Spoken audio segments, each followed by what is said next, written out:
মহান আল্লাহ রাব্বুল আমিন সূরা আল মুমিনুন এর শুরুতে 7টি বৈশিষ্ট্য 7টি গুণাবলীর কথা তিনি বর্ণনা করেছেন। এই 7টি বৈশিষ্ট্য, এই 7টি গুণাবলী যদি কোনো ব্যক্তি, কোনো পরিবার, কোনো সমাজ তারা ধারণ করতে পারে এবং সেই অনুযায়ী আমল করে, এই পৃথিবীতে তারা সফলতা লাভ করবে এবং মৃত্যুর পরে পরকালীন জীবনেও তারা সফল হবে ইনশাআল্লাহ। মহান আল্লাহ রাব্বুল আমিন প্রথমেই বলছেন কদ আফলাহাল মুমিনুন, নিশ্চিত রূপে মুমিন ব্যক্তিরা সফলতা লাভ করল। আরবিতে আফলাহা ইফলিহু ইফলাহুন এর অর্থ হচ্ছে সফল হওয়া, সমৃদ্ধিশালী হওয়া, কল্যাণ লাভ করা। এই সূরাটি মূলত নাজিল হয়, সেই প্রেক্ষাপটটি আমাদের জানা দরকার, তাহলে বিষয়টি আমরা সঠিকভাবে অনুধাবন করতে পারব। রাসূল করিম সাল্লাল্লাহু আলাইহি ওয়াসাল্লামের মক্কি যুগের মাঝামাঝি সময়ে এই সূরাটি নাজিল হয়। তখন সেখানে দুইটি দল ছিল। একটি দল ছিল, এক পক্ষে ছিল কাফেরদের বড় বড় নেতৃবৃন্দ, যাদের টাকা পয়সা অর্থবিত্ত, সমাজে মান মর্যাদার কোনো কিছুর অভাব ছিল না। তাদের হাতে ছিল নেতৃত্ব, তাদের হাতে ছিল কর্তৃত্ব। অপর পক্ষে একটি ক্ষুদ্র দল, যারা দরিদ্র অভাবগ্রস্ত, তারা ঈমান নিয়ে এসেছিল বিশ্ব নবী জনাবে মুহাম্মাদুর রাসূলুল্লাহ সাল্লাল্লাহু আলাইহি ওয়াসাল্লামের উপরে। এবং মুষ্টিমেয় কিছু ধনবান ব্যক্তি, সচ্ছল ব্যক্তি, তারাও ঈমান নিয়ে এসেছিল। কিন্তু তৎকালীন মক্কার চরম প্রতিকূল অবস্থার কারণে তাদের ব্যবসা বাণিজ্য, অন্যান্য কাজকাম সঠিকভাবে তারা সম্পাদন করতে পারেননি। সবটাই দেখা যাচ্ছে কি তাদের শেষ হয়ে গিয়েছিল। সেই প্রেক্ষাপটে তখনই মক্কার কাফেরদের মধ্যে এই ধারণা তাদের মধ্যে বদ্ধমূল ছিল যে দেখো, এই দুনিয়ার জীবনে আমরা কত সফল, আমাদের গাড়ি আছে, বাড়ি আছে, টাকা আছে, পয়সা আছে, ধন দৌলত সবকিছু আছে, মান মর্যাদা সবই আছে। অথচ অপর পক্ষে দেখো, যারা মুহাম্মদ সাল্লাল্লাহু আলাইহি ওয়াসাল্লামের প্রতি ঈমান নিয়ে এসেছে, ওদের ঘর নেই, বাড়ি নেই, তাদের থাকার জায়গা নেই, তারা দৈনন্দিন কি খাবে সেই খাবারটুকু পর্যন্ত নেই। তারা এই সমাজের ভিতরে কত নিম্নমানের, কত লাঞ্ছিত, এটা বলেই তারা গর্ববোধ করত যে পৃথিবীতে যেমন আমরা সফল হয়েছি, ঠিক পরকালেও দেখা যাচ্ছে আমরা সফল হব। আল্লাহ রাব্বুল আমিন তখনই এই আয়াতগুলিকে তিনি নাজিল করলেন এবং বিশ্ব নবী মুহাম্মাদুর রাসূলুল্লাহ সাল্লাল্লাহু আলাইহি ওয়াসাল্লাম তার সাথীদেরকে তিনি সান্ত্বনা দিলেন যে দেখো, সফলতা এবং ব্যর্থতার মানদণ্ড এই পৃথিবীতে কিন্তু নয়। এই পৃথিবীতে যার গাড়ি আছে, বাড়ি আছে, টাকা আছে, পয়সা আছে, সেই ব্যক্তি সফল, আর যার নেই তিনি ব্যর্থ, এটি কিন্তু সঠিক নয়। আজকেও দেখবেন আমাদের সমাজেও কিন্তু বর্তমানে এই ধারণা বর্তমান।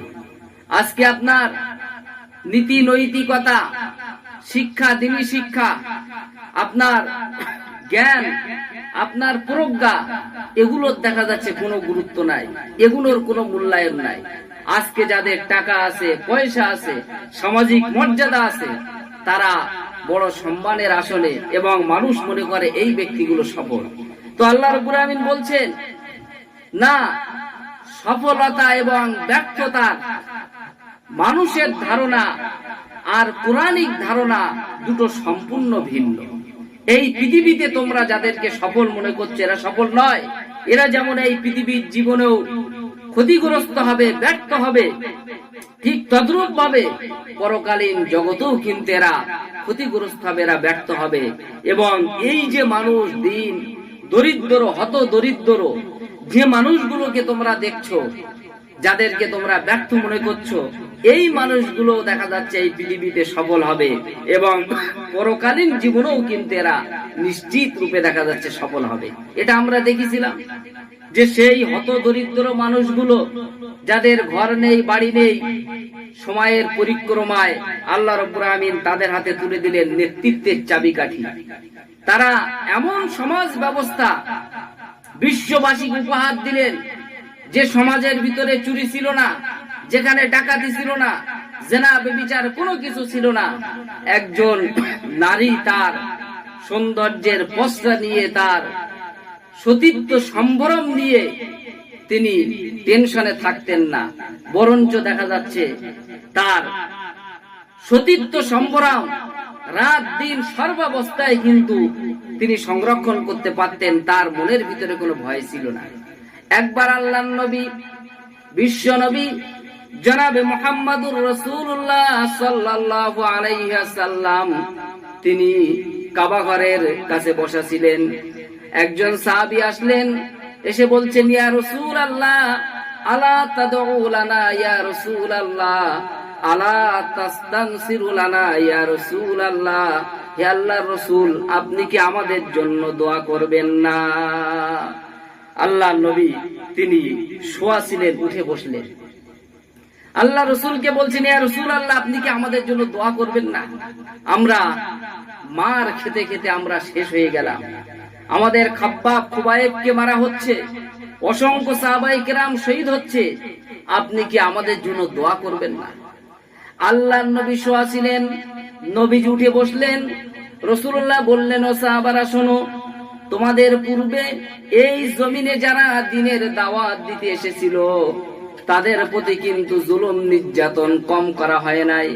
সেই সমাজের সমাজপতিরা, সেই সমাজের লিডাররা সেই ব্যক্তিদেরকে ধরত, ফায়ুখাযুর রাজুলু, সেই মানুষদেরকে পাকড়াও করা হতো, তাদেরকে গ্রেফতার করা হতো, ফায়ুহফারু লাহু ফিল আরদ, আর জমিনে তাদের জন্য গর্ত খনন করা হতো। এরপরে কি করা হতো? ফায়ুতা বিল মিনশার, এরপরে করাত আনা হতো এবং সেই করাতটা জীবিত মানুষের মাথার উপরে রেখে দিয়া করাত দিয়া জীবিত মানুষকে দ্বিখণ্ডিত করে দেয়া হতো।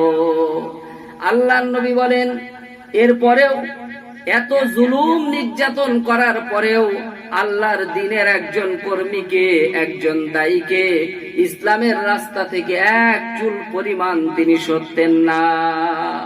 কত নির্যাতন, কত জুলুম সাহাবায়ে কেরামদের উপরে এসেছে, কিন্তু তাদের জীবন যতক্ষণ ছিল তারা ইসলাম থেকে কিন্তু এক চুল পরিমাণ তারা সরে যায় না, ইসলামের উপর তারা অবিচল ছিল।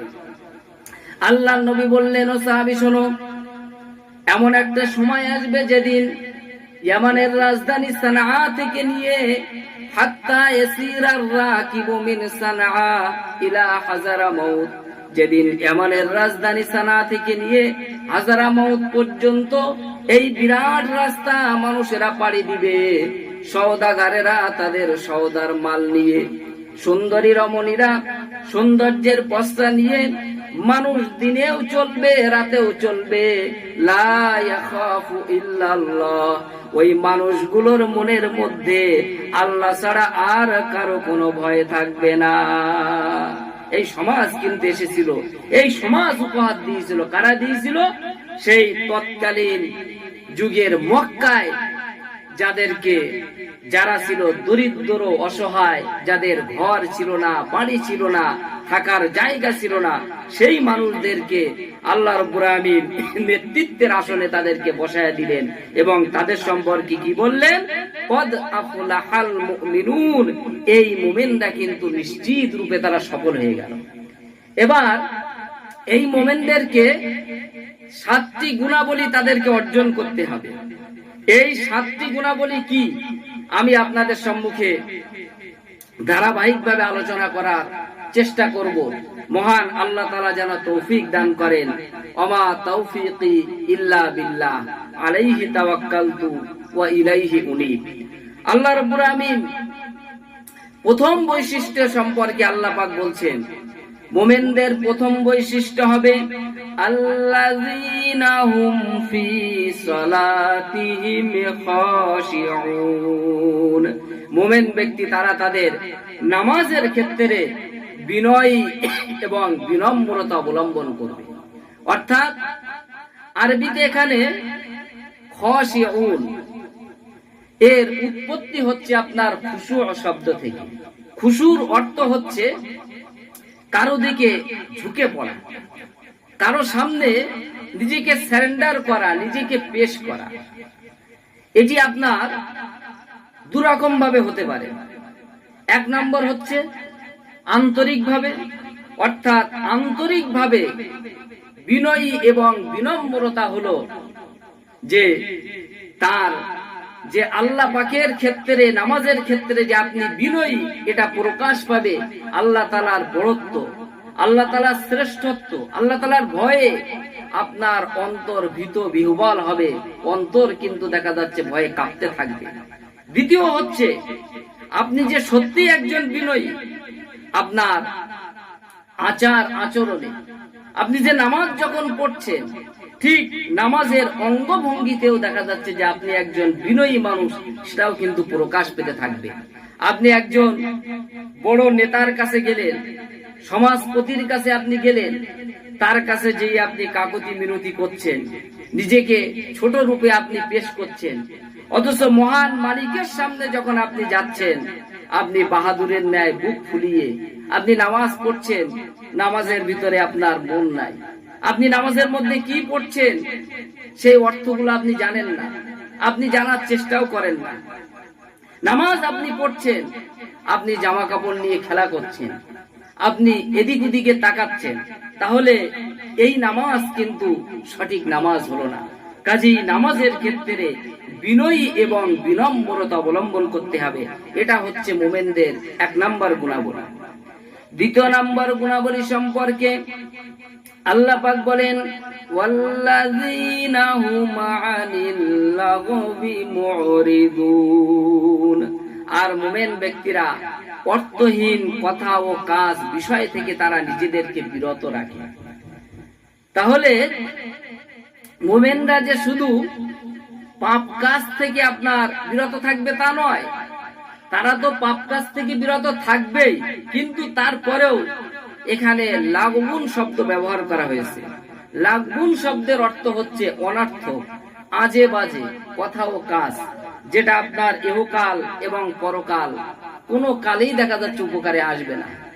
এইরকম ধরনের আজে বাজে কথা কাজ, এরকম ধরনের আড্ডা, এরকম ধরনের সংস্রব থেকে মুমিনরা কি করে, তারা দূরে থাকে এবং এগুলো যেখানে আলোচনা হয় সেখান থেকে তারা সতর্কভাবেই দেখা যাচ্ছে নিজেদেরকে গুটিয়ে নেয়। কেননা মুমিনরা কিন্তু এই জাহিল অজ্ঞদের সম্পর্কে তর্কে তারা লিপ্ত হতে চায় না। আল্লাহ রাব্বুল আমিন এই আয়াতের ব্যাখ্যায় তিনি অন্যত্র বলেন ওয়াইযা খাতাবাহুমুল জাহিলুনা ক্বালু সালামা। আল্লাহ রাব্বুল আমিন বলছেন, যখন জাহেল অজ্ঞ লোকদের সাথে তারা বাক্যালাপে লিপ্ত হয়, তাদেরকে বলে শান্তি, অর্থাৎ সালাম, শান্তির কথা, তোমাদের সাথে আমরা তর্ক করব না, ঝগড়া করব না, সেখান থেকে তারা এড়িয়ে যায়। তাহলে দ্বিতীয় নাম্বার তাদের গুণাবলী হচ্ছে তারা অনর্থক কথা কাজ সংস্রব আড্ডা থেকে নিজেদেরকে তারা হেফাজত করে। তিন নাম্বার গুণাবলী সম্পর্কে আল্লাহ পাক বলেন ওয়াল্লাযীনা হুম লিয-যাকাতি ফাইলুন। মুমিন ব্যক্তি তারা যাকাত দানে তারা তৎপর থাকে। আল্লাহ রাব্বুল আমিন যেখানেই তিনি নামাজের কথা বলেছেন, আল্লাহ পাক সেখানে যাকাতের কথাও বলেছেন। আল্লাহ রাব্বুল আমিন অন্যত্র বলেন আল্লাযীনা ইউমিনুনা বিল গায়বি ওয়া ইউকিমুনাস সালাতা ওয়া মিম্মা রাযাকনাহুম ইনফিকুন। আল্লাহ রাব্বুল আমিন বলছেন আল্লাযীনা ইউমিনুনা বিল গায়ব, যারা মুমিন হবে গায়েবের প্রতি, অদৃশ্যের প্রতি তারা ঈমান নিয়ে আসবে। ওয়া ইউকিমুনাস সালাত, তারা সালাত কায়েম করবে, ওয়া মিম্মা রাযাকনাহুম ইনফিকুন, আমি যে রিজিক দিয়েছি সেই রিজিক থেকে তারা খরচ করবে। তাহলে যাকাতের ব্যাপারে তারা তৎপর।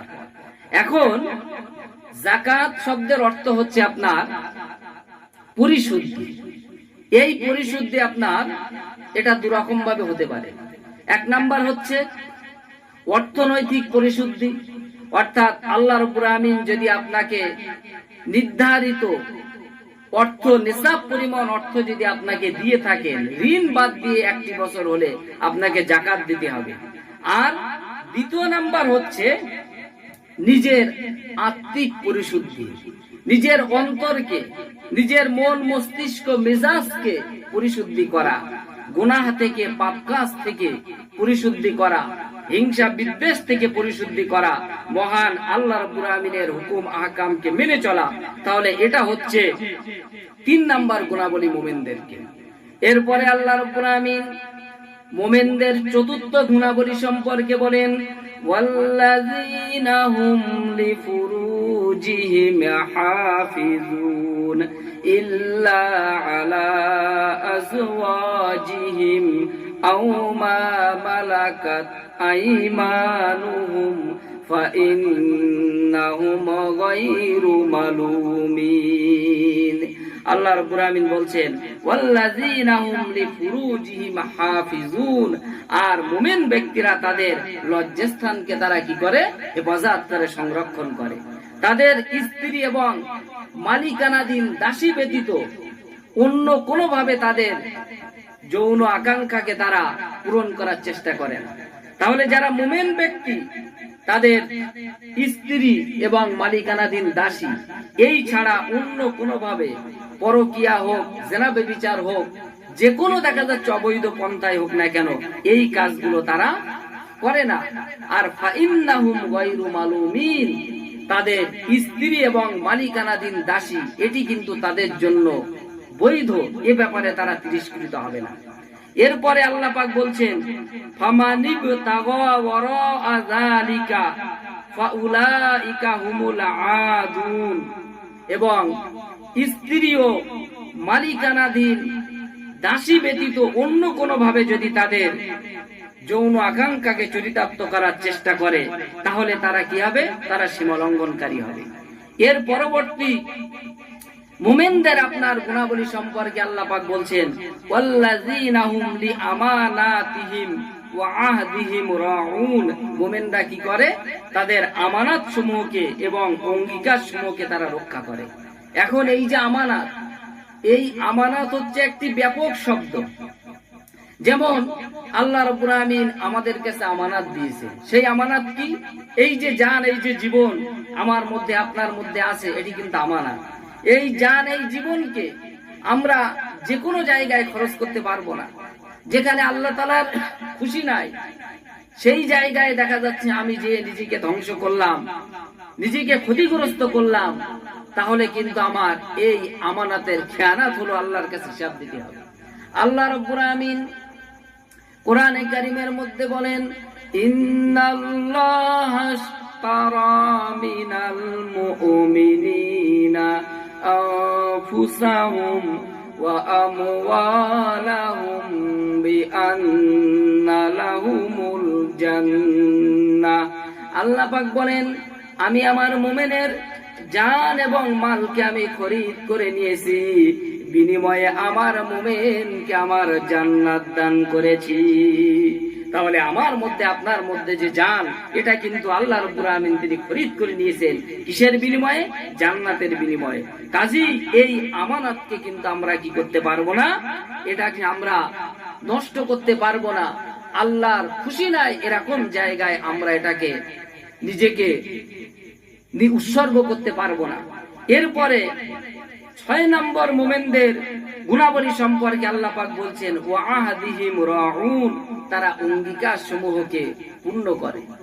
আপনি যে অঙ্গীকার করছেন, ওয়াদা করছেন, এই ওয়াদাগুলোকে যথাযথভাবে আপনাকে পালন করতে হবে। আজকে দেখবেন সমাজের মাঝে অনেক বড় নামাজি মানুষ, রোজাদার মানুষ, দাড়ি টুপি লেবাস কোনো কিছুর অভাব নেই, অথচ আপনি তার কাছে আমানত রাখলেন, সেই আমানতের খেয়ানত তিনি করেন। আপনি তাকে ওয়াদা করলেন, তিনি আপনাকে ওয়াদা করলেন, সেই ওয়াদার সেই প্রতিশ্রুতি তিনি পালন করেন না। কাজী এটি কিন্তু মুমিনের গুণাবলী হতে পারে না, বরঞ্চ মুমিন ব্যক্তি সে আমানতকে যেমন ভাবে পালন করে, অনুরূপ ভাবে ওয়াদা অঙ্গীকার যেটা করেছে সেটাও কিন্তু দেখা যাচ্ছে সঠিকভাবে সে সম্পাদন করবে।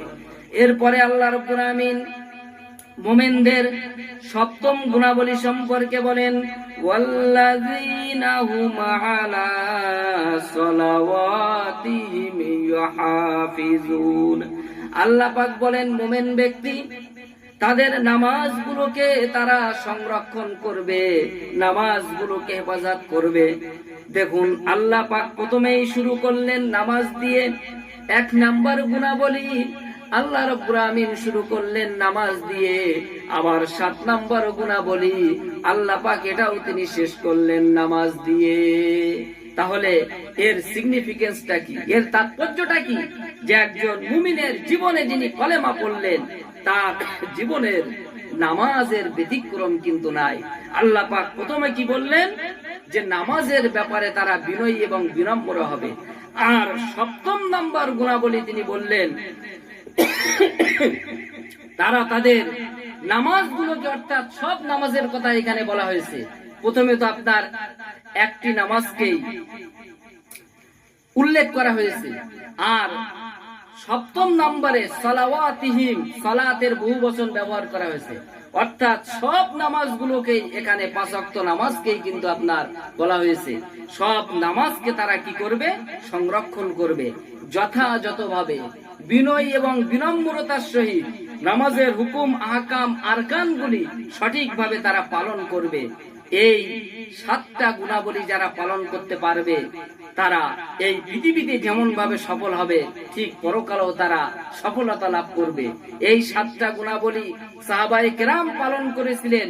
আল্লাহ পাক এই পৃথিবীতে তাদেরকে যেমন ভাবে সফল করেছেন, তারা পরকালীন জীবনেও কিন্তু তারা সফলতা লাভ করবে নিশ্চিত রূপে।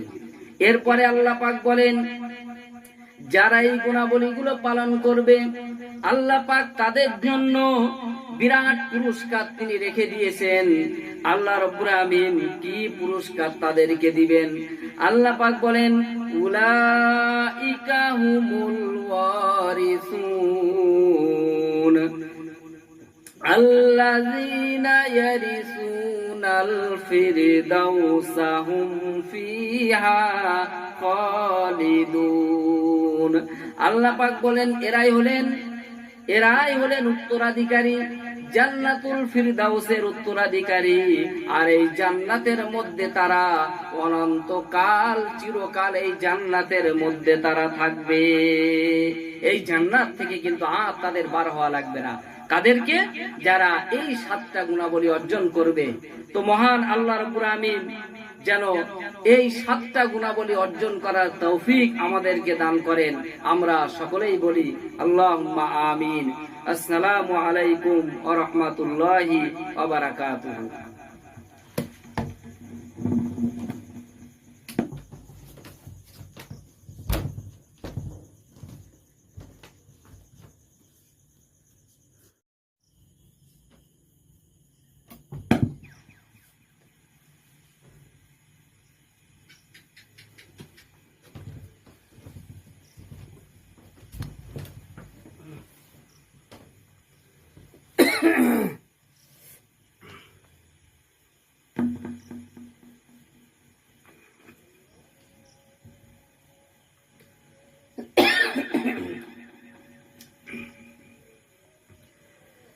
মহান আল্লাহ রাব্বুল আমিন সূরা আল মুমিনুন এর শুরুতে 7টি বৈশিষ্ট্য, 7টি গুণাবলীর কথা তিনি বর্ণনা করেছেন। এই 7টি বৈশিষ্ট্য, এই 7টি গুণাবলী যদি কোনো ব্যক্তি, কোনো পরিবার, কোনো সমাজ তারা ধারণ করতে পারে এবং সেই অনুযায়ী আমল করে, এই পৃথিবীতে তারা সফলতা লাভ করবে এবং মৃত্যুর পরে পরকালীন জীবনেও তারা সফল হবে ইনশাআল্লাহ। মহান আল্লাহ রাব্বুল আমিন প্রথমেই বলছেন কদ আফলাহাল মুমিনুন, নিশ্চিত রূপে মুমিন ব্যক্তিরা সফলতা লাভ করল। আরবিতে আফলাহা ইফলিহু ইফলাহুন এর অর্থ হচ্ছে সফল হওয়া, সমৃদ্ধিশালী হওয়া, কল্যাণ লাভ করা। এই সূরাটি মূলত নাজিল হয় সেই প্রেক্ষাপটটি আমাদের জানা দরকার, তাহলে বিষয়টি আমরা সঠিকভাবে অনুধাবন করতে পারব। রাসূল করিম সাল্লাল্লাহু আলাইহি ওয়াসাল্লামের মক্কি যুগের মাঝামাঝি সময়ে এই সূরাটি নাজিল হয়। তখন সেখানে দুইটি দল ছিল। একটি দল ছিল, এক পক্ষে ছিল কাফেরদের বড় বড় নেতৃবৃন্দ, যাদের টাকা পয়সা অর্থবিত্ত, সমাজে মান মর্যাদার কোনো কিছুর অভাব ছিল না। তাদের হাতে ছিল নেতৃত্ব, তাদের হাতে ছিল কর্তৃত্ব। অপর পক্ষে একটি ক্ষুদ্র দল, যারা দরিদ্র অভাবগ্রস্ত, তারা ঈমান নিয়ে এসেছিল বিশ্ব নবী জনাবে মুহাম্মাদুর রাসূলুল্লাহ সাল্লাল্লাহু আলাইহি ওয়াসাল্লামের উপরে। এবং মুসলিমেও কিছু ধনবান ব্যক্তি, সচ্ছল ব্যক্তি, তারাও ঈমান নিয়ে এসেছিল। কিন্তু তৎকালীন মক্কার চরম প্রতিকূল অবস্থার কারণে তাদের ব্যবসা বাণিজ্য, অন্যান্য কাজকাম সঠিকভাবে তারা সম্পাদন করতে পারেননি। সবটাই দেখা যাচ্ছে কি তাদের শেষ হয়ে গিয়েছিল। সেই প্রেক্ষাপটে তখনই মক্কার কাফেরদের মধ্যে এই ধারণা তাদের মধ্যে বদ্ধমূল ছিল যে দেখো এই দুনিয়ার জীবনে আমরা কত সফল, আমাদের গাড়ি আছে, বাড়ি আছে, টাকা আছে, পয়সা আছে, ধন দৌলত সবকিছু আছে, মান মর্যাদা সবই আছে। অথচ অপর পক্ষে দেখো যারা মুহাম্মদ সাল্লাল্লাহু আলাইহি ওয়াসাল্লামের প্রতি ঈমান নিয়ে এসেছে, ওদের ঘর নেই, বাড়ি নেই, তাদের থাকার জায়গা নেই, তারা দৈনন্দিন কি খাবে সেই খাবারটুকু পর্যন্ত নেই। তারা এই সমাজের ভিতরে কত নিম্নমানের, কত লাঞ্ছিত। এটা বলেই তারা গর্ববোধ করত যে এই পৃথিবীতে যেমন আমরা সফল হয়েছি, ঠিক পরকালেও দেখা যাচ্ছে আমরা সফল হব। আল্লাহ রাব্বুল আমিন তখনই এই আয়াতগুলিকে তিনি নাজিল করলেন এবং বিশ্ব নবী মুহাম্মাদুর রাসূলুল্লাহ সাল্লাল্লাহু আলাইহি ওয়াসাল্লাম তার সাথীদেরকে তিনি সান্ত্বনা দিলেন যে দেখো, সফলতা এবং ব্যর্থতার মানদণ্ড এই পৃথিবীতে কিন্তু নয়। এই পৃথিবীতে যার গাড়ি আছে, বাড়ি আছে, টাকা আছে, পয়সা আছে, সেই ব্যক্তি সফল, আর যার নেই তিনি ব্যর্থ, এটি কিন্তু সঠিক নয়। আজকেও দেখবেন আমাদের সমাজেও কিন্তু বর্তমানে এই ধারণা বর্তমান। আজকে আপনার নীতি নৈতিকতা, শিক্ষা, দ্বীনি শিক্ষা, আপনার জ্ঞান, আপনার প্রজ্ঞা, এগুলোর দেখা যাচ্ছে কোনো গুরুত্ব নাই, এগুলোর কোনো মূল্যায়ন নাই। আজকে যাদের টাকা আছে, পয়সা আছে, সামাজিক মর্যাদা আছে, তারা বড় সম্মানের আসনে এবং মানুষ মনে করে এই ব্যক্তিগুলো সফল। তো আল্লাহ রাব্বুল আমিন বলছেন না, সফলতা এবং ব্যর্থতার মানুষের ধারণা আর কোরআনিক ধারণা দুটো সম্পূর্ণ ভিন্ন। এই পৃথিবীতে তোমরা যাদেরকে সফল মনে করছো, এরা সফল নয়। এরা যেমন এই পৃথিবীর জীবনেও ক্ষতিগ্রস্ত হবে, ব্যর্থ হবে, ঠিক তদ্রূপ ভাবে পরকালীন জগতেও কিন্তু এরা ক্ষতিগ্রস্ত হবে, এরা ব্যর্থ হবে। এবং এই যে মানুষ দিন দরিদ্র, হত দরিদ্র যে মানুষগুলোকে তোমরা দেখছো, যাদেরকে তোমরা ব্যর্থ মনে করছো, এই মানুষগুলো দেখা যাচ্ছে এই পৃথিবীতে সফল হবে এবং পরকালীন জীবনেও কিন্তু এরা নিশ্চিত রূপে দেখা যাচ্ছে সফল হবে। এটা আমরা দেখেছিলাম যে সেই হত দরিদ্র মানুষগুলো, যাদের ঘর নেই, বাড়ি নেই, সময়ের পরিক্রমায় আল্লাহ রাব্বুল আমিন তাদের হাতে তুলে দিলেন নেতৃত্বের চাবিকাঠি। তারা এমন সমাজ ব্যবস্থা বিশ্ববাসীকে উপহার দিলেন যে সমাজের ভিতরে চুরি ছিল না, যেখানে ডাকাতি ছিল না, জেনা ব্যভিচার কোনো কিছু ছিল না। একজন নারী তার সৌন্দর্যের পসরা নিয়ে, তার সতীত্ব সম্ভ্রম নিয়ে তিনি টেনশনে থাকতেন না, বরঞ্চ দেখা যাচ্ছে তার সতীত্ব সম্ভ্রম রাত দিন সর্বাবস্থায় কিন্তু তিনি সংরক্ষণ করতে পারতেন, তার মনের ভিতরে কোনো ভয় ছিল না। একবার আল্লাহর নবী, বিশ্ব নবী জনাবে মুহাম্মদুর রাসূলুল্লাহ সাল্লাল্লাহু আলাইহি ওয়াসাল্লাম তিনি কাবা ঘরের কাছে বসা ছিলেন। একজন সাহাবী আসলেন, এসে বলছেন, ইয়া রাসূলুল্লাহ আলা তাদউ লানা ইয়া রাসূলুল্লাহ আলা তাস্তানসিরু লানা ইয়া রাসূলুল্লাহ, হে আল্লাহর রাসূল আপনি কি আমাদের জন্য দোয়া করবেন না? আল্লাহর নবী তিনি শোয়া ছিলেন, উঠে বসলেন। আল্লাহ রাসূলকে বলছেন, ইয়া রাসূলুল্লাহ আপনি কি আমাদের জন্য দোয়া করবেন না? আমরা মার খেতে খেতে আমরা শেষ হয়ে গেলাম, আমাদের খাব্বাব খুবাইবকে মারা হচ্ছে, অসংখ্য সাহাবায়ে কেরাম শহীদ হচ্ছে, আপনি কি আমাদের জন্য দোয়া করবেন না? আল্লাহর নবী শোয়া ছিলেন, নবীজি উঠে বসলেন।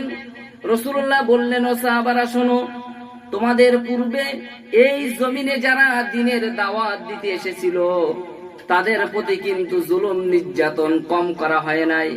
সেই সমাজের সমাজপতিরা, সেই সমাজের লিডাররা সেই ব্যক্তিদেরকে ধরতো, ফায়ুখাযুর রাজুলু, সেই মানুষদেরকে পাকড়াও করা হতো, তাদেরকে গ্রেফতার করা হতো, ফায়ুহফারু লাহু ফিল আরদ, আর জমিনে তাদের জন্য গর্ত খনন করা হতো।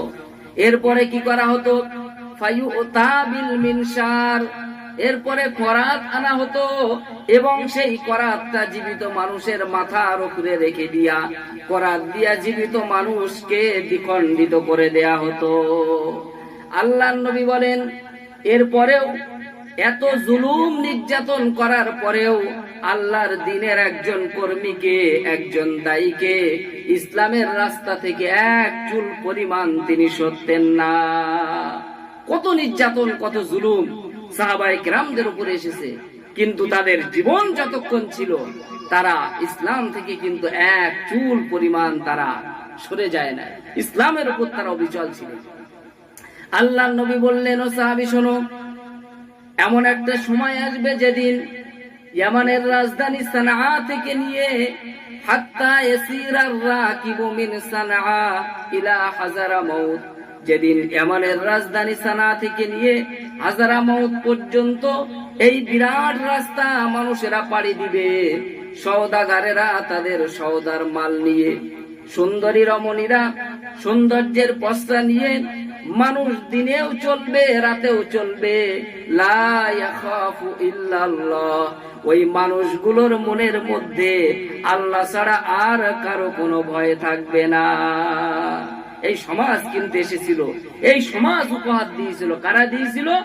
সেই তৎকালীন যুগের মক্কায় যাদেরকে, যারা ছিল দরিদ্র অসহায়, যাদের ঘর ছিল না, বাড়ি ছিল না, থাকার জায়গা ছিল না, সেই মানুষদেরকে আল্লাহ রাব্বুল আলামিন নেতৃত্বের আসনে তাদেরকে বসায় দিলেন এবং তাদের সম্পর্কে কি বললেন? কদ আফলাহাল মুমিনুন, এই মুমিনরা কিন্তু নিশ্চিত রূপে তারা সফল হয়ে গেল। এবার এই মুমিনদেরকে 7টি গুণাবলী তাদেরকে অর্জন করতে হবে। এই 7টি গুণাবলী কি আমি আপনাদের সম্মুখে ধারাবাহিকভাবে আলোচনা করার চেষ্টা করব। মহান আল্লাহ তাআলা যেন তৌফিক দান করেন। ওমা তাওফিকি ইল্লা বিল্লাহ, আলাইহি তাওয়াক্কালতু ওয়া ইলাইহি উনীব। আল্লাহ রাব্বুল আমিন প্রথম বৈশিষ্ট্য সম্পর্কে আল্লাহ পাক বলছেন, মুমিনদের প্রথম বৈশিষ্ট্য হবে আল্লাযীনা হুম ফি সালাতিহিম খাশিউন। মুমিন ব্যক্তি তারা তাদের নামাজের ক্ষেত্রে বিনয় এবং বিনম্রতা অবলম্বন করবে। অর্থাৎ আরবিতে এখানে খাশিউন এর উৎপত্তি হচ্ছে আপনার খুশু শব্দ থেকে।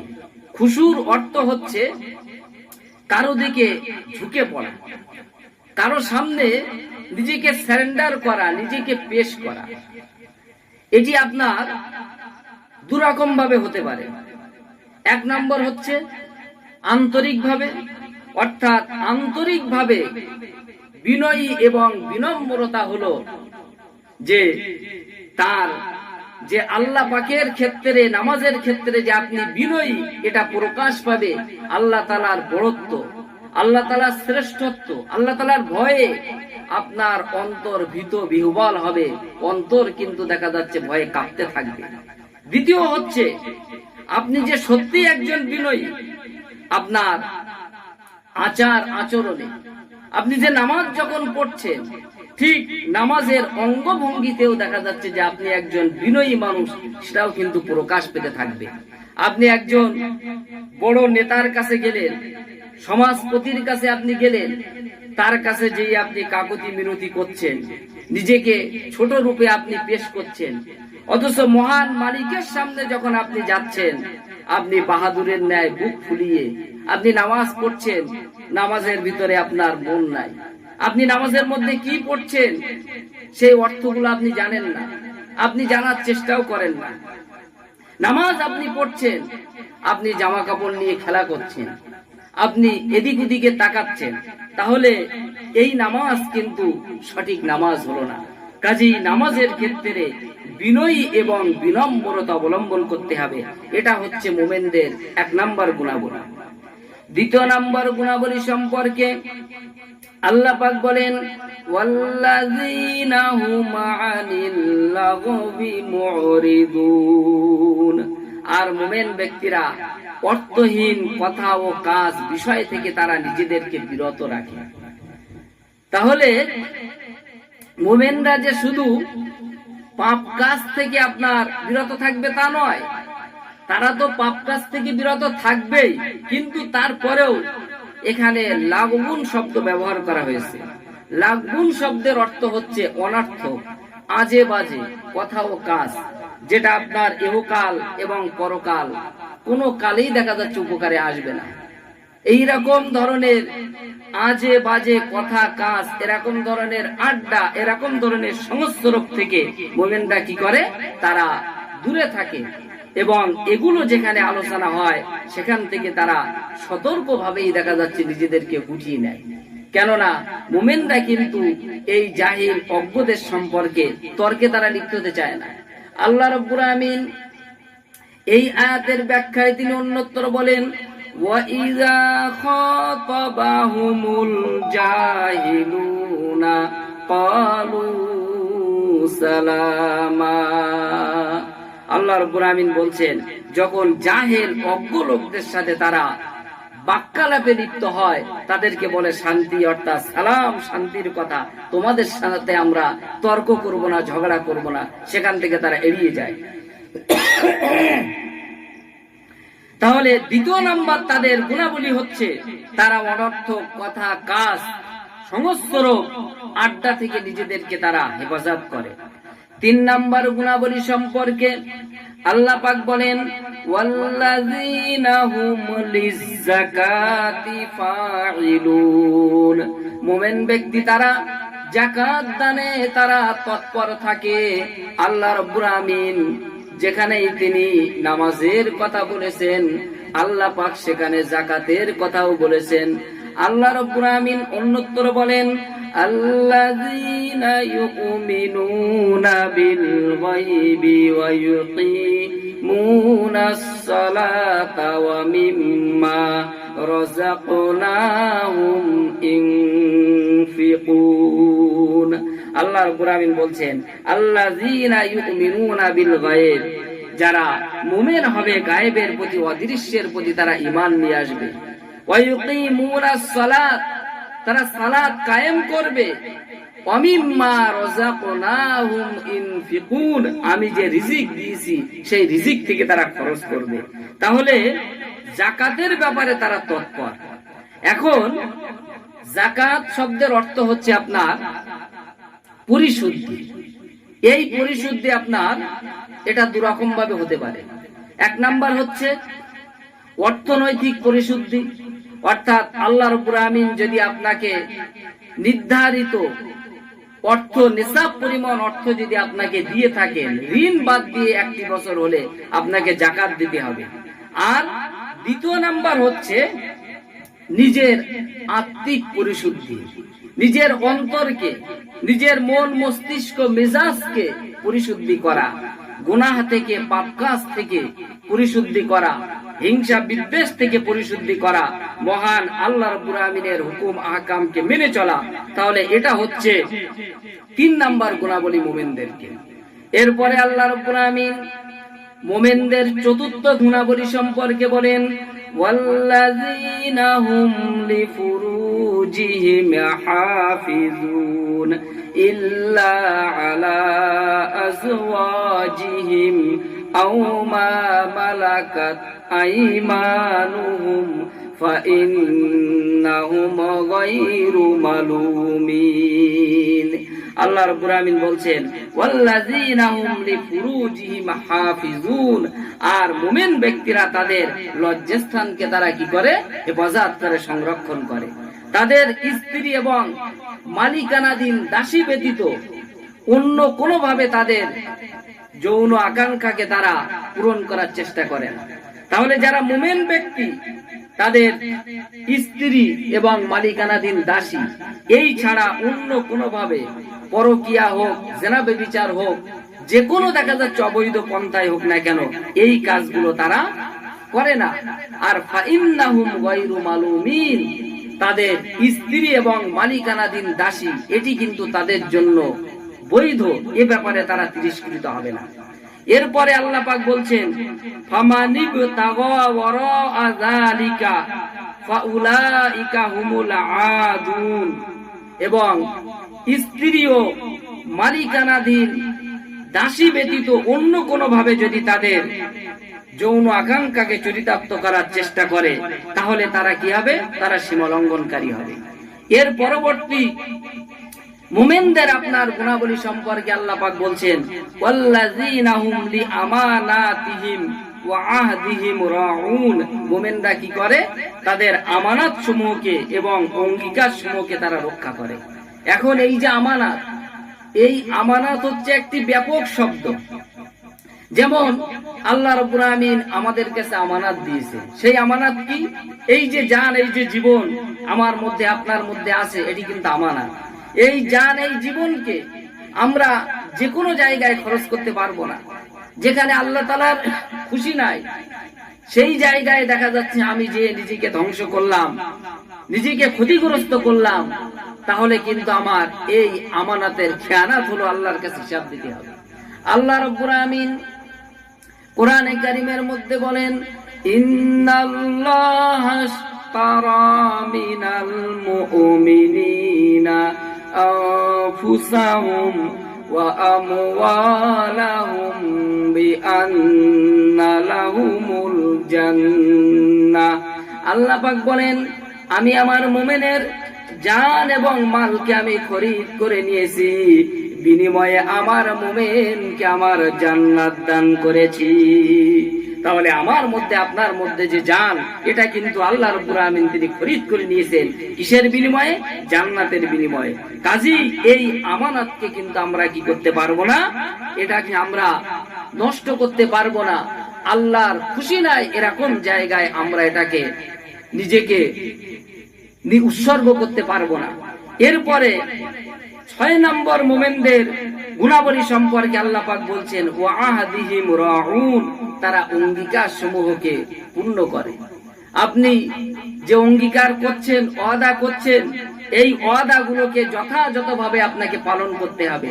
আজকে দেখবেন সমাজের মাঝে অনেক বড় নামাজি মানুষ, রোজাদার মানুষ, দাড়ি টুপি লেবাস কোনো কিছুর অভাব নেই, অথচ আপনি তার কাছে আমানত রাখলেন, সেই আমানতের খেয়ানত তিনি করেন। আপনি তাকে ওয়াদা করলেন, তিনি আপনাকে ওয়াদা করলেন, সেই ওয়াদার সেই প্রতিশ্রুতি তিনি পালন করেন না। কাজী এটি কিন্তু মুমিনের গুণাবলী হতে পারে না। বরঞ্চ মুমিন ব্যক্তি সে আমানতকে যেমন ভাবে পালন করে, অনুরূপ ভাবে ওয়াদা অঙ্গীকার যেটা করেছে সেটাও কিন্তু দেখা যাচ্ছে সঠিকভাবে সে সম্পাদন করবে। এরপরে আল্লাহ রাব্বুল আমিন মুমিনদের 7ম গুণাবলী সম্পর্কে বলেন, ওয়াল্লাযীনা হুম আলা সালাওয়াতিহিম ইউহাফিজুন। আল্লাহ পাক বলেন মুমিন ব্যক্তি তাদের নামাজগুলোকে তারা সংরক্ষণ করবে, নামাজগুলোকে হেফাজত করবে। দেখুন আল্লাহ পাক প্রথমেই শুরু করলেন নামাজ দিয়ে। 1 নাম্বার গুণাবলী আল্লাহ রাব্বুল আমিন শুরু করলেন নামাজ দিয়ে। আবার 7 নাম্বার গুণাবলী আল্লাহ পাক এটাও তিনি শেষ করলেন নামাজ দিয়ে। তাহলে এর সিগনিফিকেন্সটা কি, এর তাৎপর্যটা কি? যে একজন মুমিনের জীবনে যিনি কলেমা পড়লেন তার জীবনের নামাজের ব্যতিক্রম কিন্তু নাই। আল্লাহ পাক প্রথমে কি বললেন? যে নামাজের ব্যাপারে তারা বিনয়ী এবং বিনম্র হবে। আর 7 নাম্বার গুণাবলী তিনি বললেন তারা তাদের নামাজগুলোকে, অর্থাৎ সব নামাজের কথা এখানে বলা হয়েছে। প্রথমে তো আপনার একটি নামাজকেই উল্লেখ করা হয়েছে। আর 7 নম্বরে সালাওয়াতিহিম, সালাতের বহুবচন ব্যবহার করা হয়েছে। অর্থাৎ সব নামাজগুলোকে এখানে 5 ওয়াক্ত নামাজকেই কিন্তু আপনার বলা হয়েছে। সব নামাজকে তারা কি করবে? সংরক্ষণ করবে যথাযথভাবে, বিনয় এবং বিনম্রতার সহিত নামাজের হুকুম, আহকাম, আরকানগুলি সঠিকভাবে তারা পালন করবে। এই 7টা গুণাবলী যারা পালন করতে পারবে তারা এই পৃথিবীতে যেমন ভাবে সফল হবে ঠিক পরকালেও তারা সফলতা লাভ করবে। এই 7টা গুণাবলী সাহাবায়ে কেরাম পালন করেছিলেন। আল্লাহ পাক এই পৃথিবীতে তাদেরকে যেমন ভাবে সফল করেছেন তারা পরকালীন জীবনেও কিন্তু তারা সফলতা লাভ করবে নিশ্চিত রূপে। এরপরে আল্লাহ পাক বলেন যারা এই গুণাবলীগুলো পালন করবে আল্লাহ পাক তাদের জন্য বিরাট পুরস্কার তিনি রেখে দিয়েছেন। আল্লাহ রাব্বুল আমিন কি পুরস্কার তাদেরকে দিবেন? আল্লাহ পাক বলেন উলাইকা হুমুল ওয়ারিসুন আল্লাযীনা ইয়ারিসুনাল ফিরদাউসা হুম ফিহা খালিদুন। আল্লাহ পাক বলেন এরাই হলেন উত্তরাধিকারী, জান্নাতুল ফিরদাউসের উত্তরাধিকারী। আর এই জান্নাতের মধ্যে তারা অনন্তকাল, চিরকাল এই জান্নাতের মধ্যে তারা থাকবে। এই জান্নাত থেকে কিন্তু আর তাদের বার হওয়া লাগবে না। কাদেরকে? যারা এই 7টা গুণাবলী অর্জন করবে। তো মহান আল্লাহ রাব্বুল আমিন যেন এই 7টা গুণাবলী অর্জন করার তৌফিক আমাদেরকে দান করেন। আমরা সকলেই বলি আল্লাহুম্মা আমিন। আসসালামু আলাইকুম ওয়া রাহমাতুল্লাহি ওয়া বারাকাতুহু।